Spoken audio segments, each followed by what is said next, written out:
Hey Israel, hey America.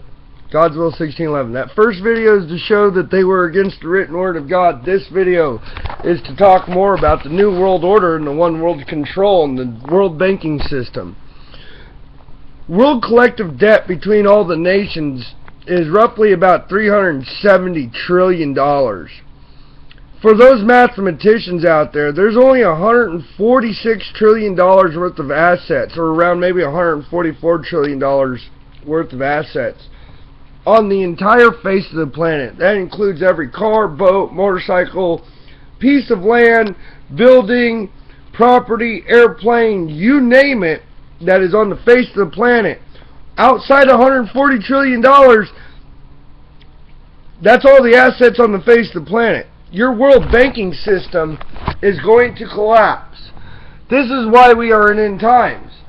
The New World Order wants a one world currency, a one world government, and a one world control. The reason that Christianity poses such a threat to this is because Christ warned us that these things would happen. Now, the church is justified pushing a one world order, Israel. In other words, the churches did this to you on purpose. That is right. This is not a mistake. They did it to you on purpose. All for power, lust, greed, money, women. Doesn't sound very Christian, does it?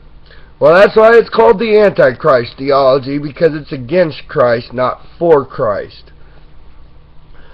For you can not honestly say that you love Christ and not uphold the commandments. They are the law of love.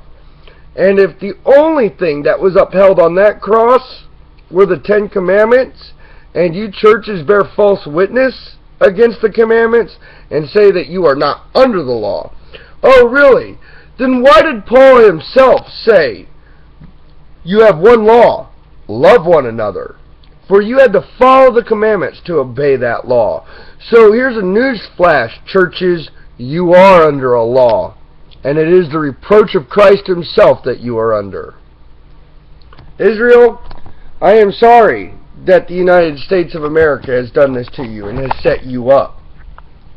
I have been fighting this corrupt government that have allowed Muslims into our country, allowed Muslims into our government, and have allowed them to claim that they are Christ, to claim that you guys are not the real Jews, and to rape and do a smoke and mirror show to try to prevent you, Israel, from knowing the truth, and to set you up to take the fall for the world banking system. So Israel, just so you know, it really is me